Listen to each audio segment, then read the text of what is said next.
with the C. 1, 2, 3, 4 sides. Quadrate lobe here. Between the cystic, the gallbladder, which goes into the cystic duct, which I ahead of myself, and the round ligament. Okay, the two ligaments you need to know. Round ligament, falciform ligament. Okay? Here you have your left and right hepatic ducts, going to the common hepatic duct. Your gallbladder goes into the cystic duct, and those combine to form the common bile duct, which enters into the duodenum there, that green dot. Remember that. Green dot is where your bile duct empties into that hepatic organ.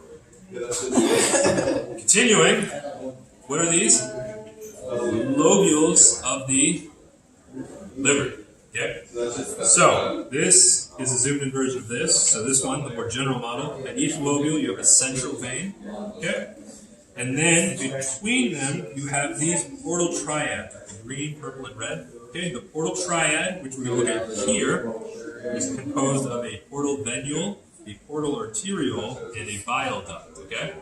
Different bile duct than this bile duct. The venules are the ends of these purple things. Those are the sinusoids, which you can also see here, all these purple dashes. And then this green line that goes to the bile duct is the bile canaliculi, which you can see here in the, for whatever reason, tan lines. Okay? Bile canaliculi, bile canaliculi. Here again is where your central vein is, and the squares with the circles in them are your liver cells, the hepatocytes. Okay? Hepatoliver site cell. Stomach time. Fundus, cardia, body, greater curvature, lesser curvature, pyloric region, pyloric sphincter. Okay? Let's just roll that into the rest of our stomach stuff so we can give you more. Connects to the duodenum here.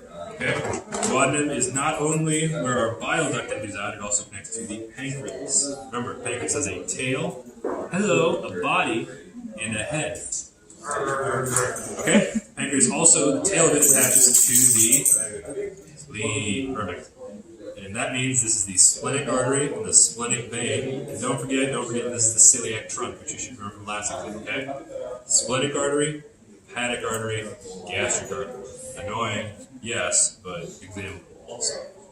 Okay, pancreas, beyond having 3 parts, only has one real thing we care about. The pancreatic duct, and its little brother, number 2 here, the accessory pancreatic duct. Hooray.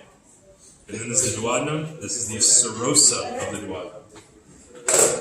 Okay, duodenum connects here to the rest of the small intestine. So first we have the jejunum. All of this that I'm touching is all jejunum. This tight bunching at the end, that's the ileum. Okay, it connects to the colon here at the ileocecal valve. Ileum, cecum. First part of the colon. On the back of the cecum, there is our vermiform appendix, okay, or just the appendix. Vermiform? That sounds right. Maybe it's challenging. So we keep saying it. So the appendix. So going up, we have our ascending colon. Then it bends here at the right, or hepatic flexure, because the liver is sitting there. Then we have our transverse colon, which is what I was thinking about when I said transverse, whatever I said. Transverse colon, our left splenic flexure, descending colon. This S shape is the sigmoid colon, and the rest of this is going to be rectum, or your food. Right there. Okay? Rectum. This is all sigmoid. Okay, other structures on it. You have 3 ribbons of muscle. 1, 2, 3. Those are your teniae coli. Okay, they expand and contract like an accordion to push or poop through you. They contract and form these little pockets, which are your haustra. Okay?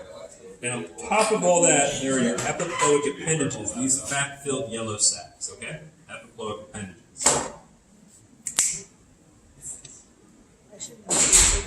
Rectum sphincter. What do you want to see next?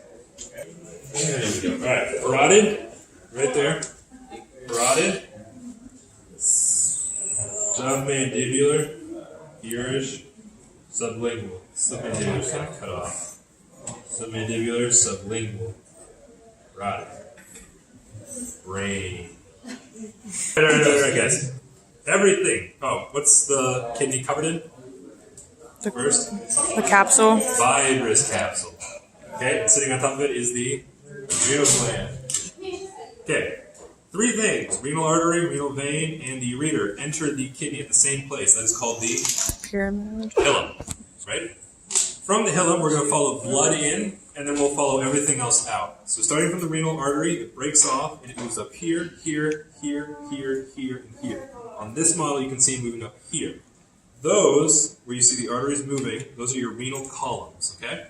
Between the columns are these structures, the renal pyramids, okay? And together, your columns and your pyramids make up your renal medulla or your medullary space, if that is a real term. I'm using it so long, I forgot if I made it up. This is the medulla, though. Above the medulla is the cortex, okay? So, up here we can see our cortex, our columns, our pyramids. In our cortex, mostly, although you can see some in the columns too, that's worth noting. There you go. Alright, here we can see these. Number 17, your renal corpuscle. So again, the corpuscle is made up of two things. The Bowman's capsule, which is just this part I'm touching, and the glomerulus, or the glomerular capillaries, which is just this part I'm touching, okay? So the glomerulus and the Bowman's capsule are separate terms, but together they form the renal corpuscle, okay? So what's this whole thing? Renal Renal corpuscle. corpuscle. What's this part? The glomerular capsule. Glomerular capsule, Bowman's capsule, a few names for it. I don't want to confuse you if you use a different one. Bowman's capsule, glomerular capsule, renal capsule. What's this?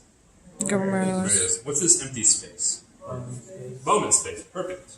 So, hydrostatic pressure forces filtrates out through the filtration slits of the podocytes, these tan cells covering it, and it goes down here, your proximal convoluted tubule. Now, where's the model of this? It's just this stuff, okay, with all the excess stripped out. So, starting off from our arterial, we have this first afferent arteriole enters the renal corpuscle, okay? Again, you can see the glomerulus, the Bowman's capsule, whole thing's the corpuscle. Hydrostatic pressure is going to push out the filtrates, but real quick, we want to focus on the blood. So, blood is going to leave through the efferent arteriole, and it's going to break up into these structures, which are the para, around, tubular, this is the two capillaries, okay? Paratubular capillaries. They provide nutrients to it, deoxygenate, head out this venule, head out then the renal veins, and leave the hilum through the renal vein, okay?